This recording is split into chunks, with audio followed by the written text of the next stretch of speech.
Kisah dimulai dengan dua orang bersahabat bernama Putri dan Tika yang tinggal berdekatan sejak kecil hingga SMA.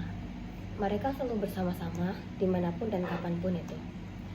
Tetapi belakangan ini keduanya jarang bertemu ataupun berbagi cerita karena sibuk oleh kesibukan pribadi. Tidak mengetahui kondisi satu sama lain. Tetapi tanpa mereka ketahui, ada gosip yang tersebar di komplek perumahan mereka.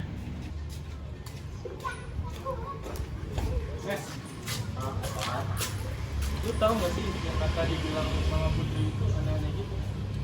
Apaan maksudnya? Dia kayak malam tuh sama cowok itu mau dipegang tadi. Oh jadi itu maksudnya? Bisa jadi. Lu dengar info itu dari mana memang? Dari tetangga sebelah sih. Oh. Suatu cerita tersebar melalui kata-kata. Sore yang tenang pun berubah menjadi tegang. Tika tidak sengaja bertemu Putri setelah sekian lama. Putri terlihat kecewa dan Kartika tampak cemas. Putri, udah lama ya gak mau.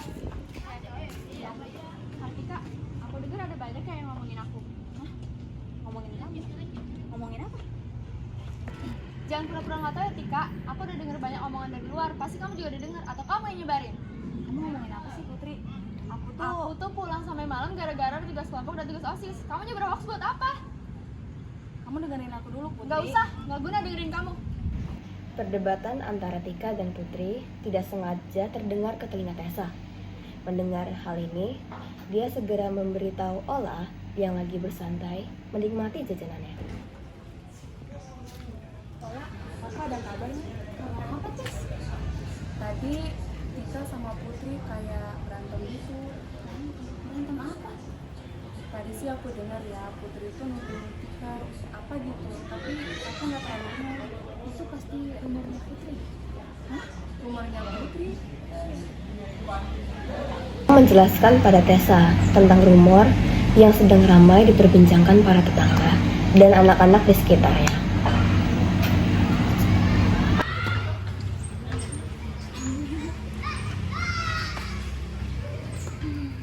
Kalau kayak gini, hubungan pertemanan mereka bisa putus dong. Ya begitu ya. Gimana kalau kita bantu mereka akur lagi? Mau nggak? Bantuin mereka berarti campur urusan mereka kan? Nanti kita bikin bersama mereka lagi. Tapi kita itu lumayan dekat sih sama Tika. Dia juga nggak tahu rumor tentang Putri itu kayak gimana. Dia juga akhir-akhir ini jarang keluar. Ya sudah deh, kita bantuin Tika jelasin apa yang terjadi. Keesokannya, pada siang hari, Ola dan Tessa menemui Tika.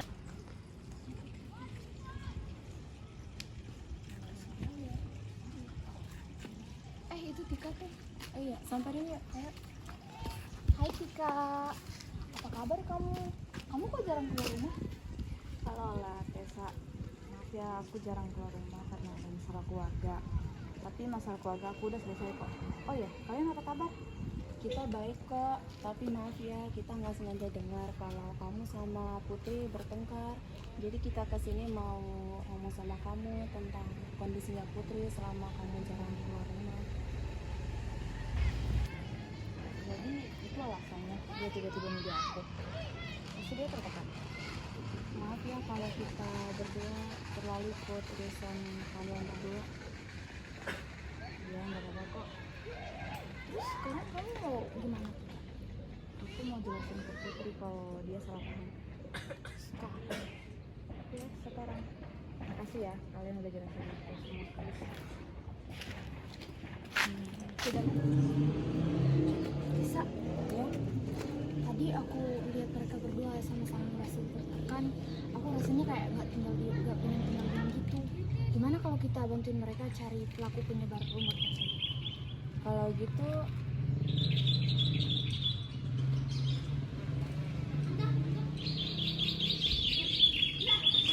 ayo kita cari pelaku tersebut. Ayo.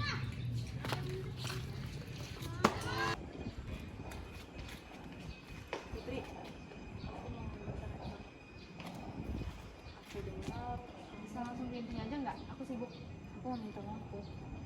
Aku minta maaf kalau selama ini aku nggak nemenin kamu atau aku nggak nanyain kabar kamu. Aku juga punya masalah keluarga waktu itu, jadi aku nggak punya waktu untuk nyebar rumor itu. Putri dengerin aku dulu. Maaf ya, aku asal nuduh kamu kemarin. Aku cuma kebawa emosi aja. Ya nggak apa-apa Put. Jadi apa masalah kamu, Tik? Jadi belakangan ini ibu sakit-sakitan, ayah sibuk sama pekerjaannya, ayah harus lembur buat cari duit untuk kesehatan ibu. Jadi aku nggak punya waktu untuk ngurusin urusan orang lain, aku cuma ngurusin keluarga sama diri sendiri. Jadi gitu ya. Tapi sekarang tante udah baikan. Ya udah lumayan. Bagus deh kalau gitu. Maafin aku ya, Tik. Ya nggak apa-apa. Selama pembicaraan yang panjang itu, akhirnya kedua sahabat saling mengerti dan memahami satu sama lain melalui perkataan juga luapan emosi. Namun, mereka juga mempertanyakan, siapakah yang menyebarkan rumor mengenai Putri?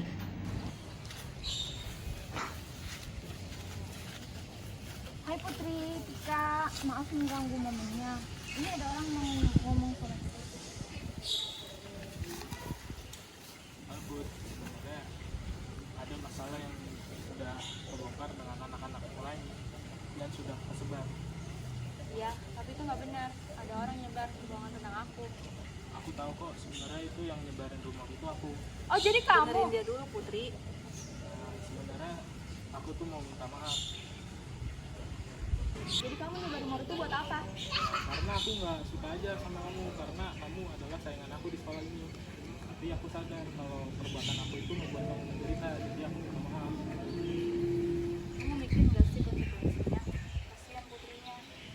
Ya udah gini, aku maafin. Tapi tolong kamu bilang ke orang-orang lain kalau kamu yang nyebar luasin. Dan jangan pernah deketin aku lagi. Kan aku udah minta maaf. Wow, bukan berarti kamu minta maaf jadi bisa ngilangin rasa sakit yang dialami. Nah benar, jadi itu konsekuensinya kamu dapat dari ulah kamu sendiri. Ngerti? Iya deh, maaf.